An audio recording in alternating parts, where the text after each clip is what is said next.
Well, that's why the World Economic Forum and things along those lines are so fascinating, because you can see that they're the ones that are holding the strings that dangle the narratives in front of the people, that make them attractive. And then you realize, like, well, this is not our real problem. Our problem is not really these narratives. Our problem is who's promoting these narratives and what are they doing while they're promoting that, and we're distracted. Such a great question to ask. Who's behind the narratives?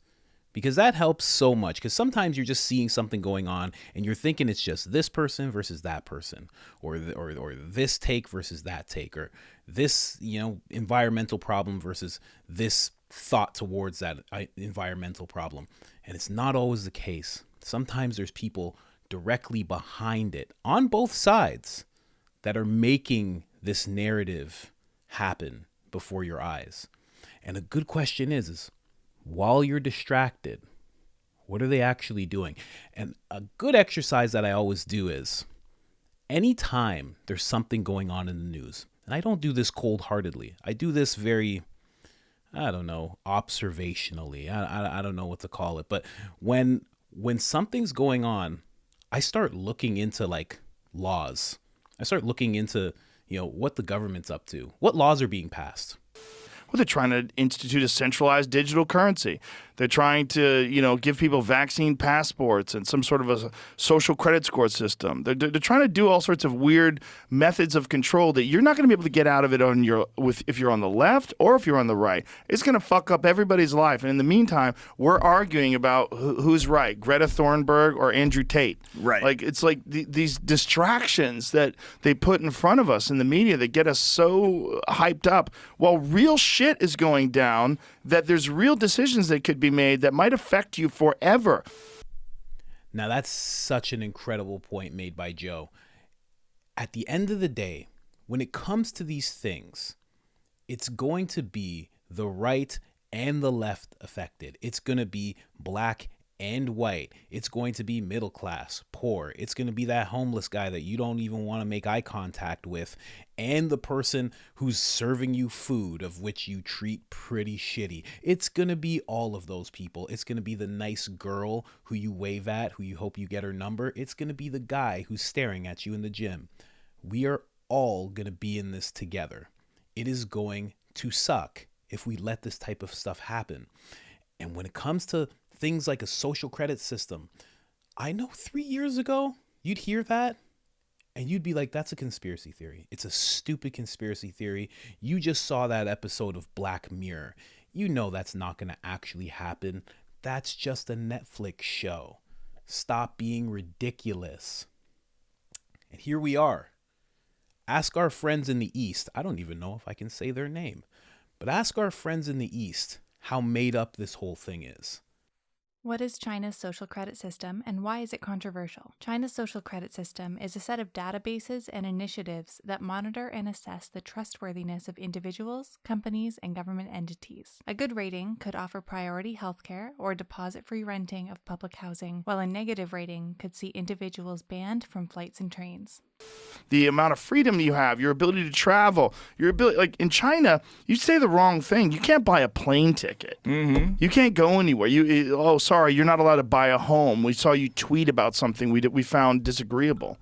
Each entry is given a social credit score, with reward for those who have a high rating and punishments for those with low scores. The databases are managed by China's economic planner, the National Development and Reform Commission, NDRC, the People's Bank of China, and the country's court system. Most of the data is gathered from traditional sources such as financial, criminal, and governmental records, as well as existing data from registry offices, along with third-party sources such as online credit platforms. The Chinese government is also experimenting with collecting data via video surveillance and real-time data transfers, such as monitoring emission data from factories, although these are not considered primary sources.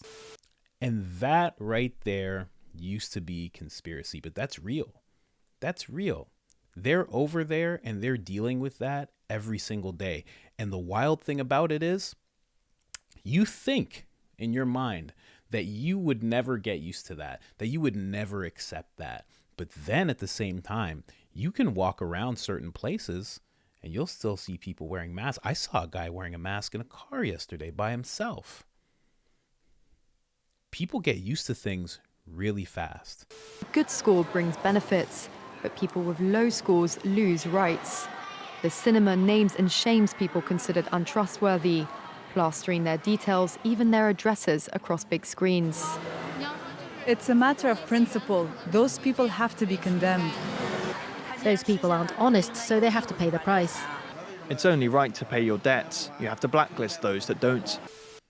Because everybody just loves some gamification nowadays. It's like, oh, I do what? My score? I get a score. How high's my score go? Oh, it's up to me how high my score goes?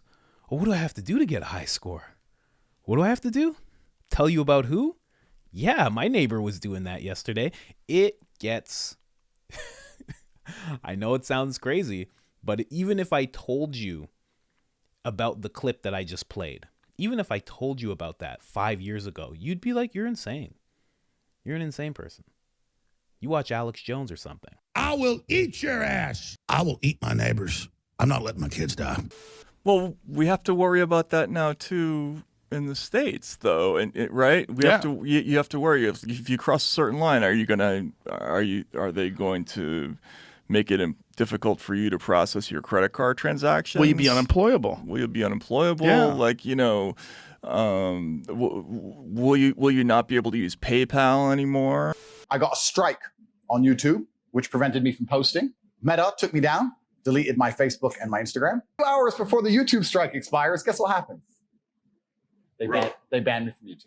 Then they banned me from Discord. Then they banned me from Airbnb. They banned me from Stripe, Uber, you name it. Uber and banks, UK-based banks as well. Santander, HSBC, Barclays, etc., all at the same time. So they take all your banking, they take your payment processing, they take all your social media presence, they take your Discord, they take your Skype, they take all your accounts, your ability to communicate with people, and then they lie about you in the press. Matrix presses a button, my friend, and every app on your phone stops working. And I know what you're probably thinking, some of you at least. Well, that was the guy who was saying things, he deserved it. He shouldn't have.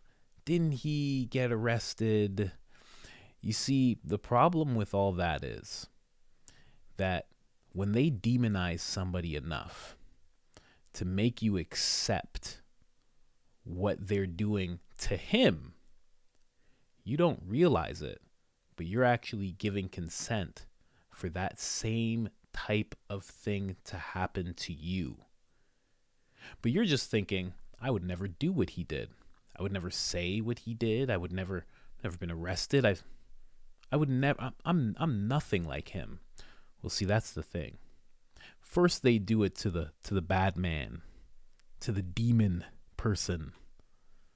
Then they do it to somebody else. Not as bad, but still bad enough for you to go, okay, that's fine. Then they do it to somebody else. Not that bad at all, but okay, I guess they stepped out of the line. Then they do it to another person, and another person, and another person, and another person. And before you know it, they're knocking on your door because your Alexa overheard you talking about... I'm obviously kidding, but you know what I mean. Right? So, Yeah. But I'm terrified by all that stuff. When right? PayPal was saying they were going to fine people for misinformation, and I'm Yeah, like, hey, you guys are just supposed to be a way I can buy things online. Yeah. That's it. When you're saying what misinformation on what? On what platform? On any platform? What if I'm at home? Are you listening? Like, how the fuck what are you saying when you're saying misinformation? You're going to fine me? Where's that money going? You're stealing money from me because you don't agree? And what happens if it turns out that misinformation turns out to be true?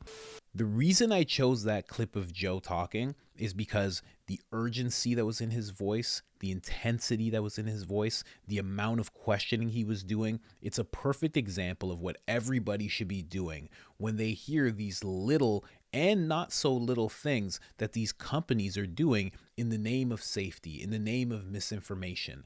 It's imperative that we all start questioning to this degree. I mean, just 2 months ago, I was making high performance coach content and teaching people about habits. But once you start learning what's going on, it's like you have to take a step in the right direction. You can't take a step in the direction that has you turn your head to the side and ignore what's going on.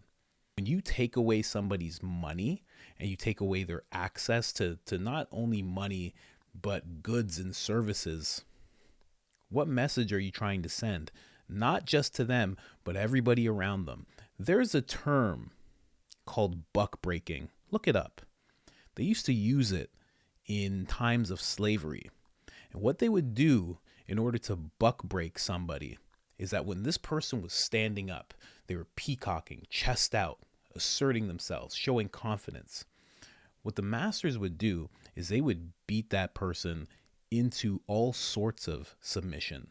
They would get that person to the point where they were crying and groveling and doing all the things we do when we get hurt to a exorbitant extent.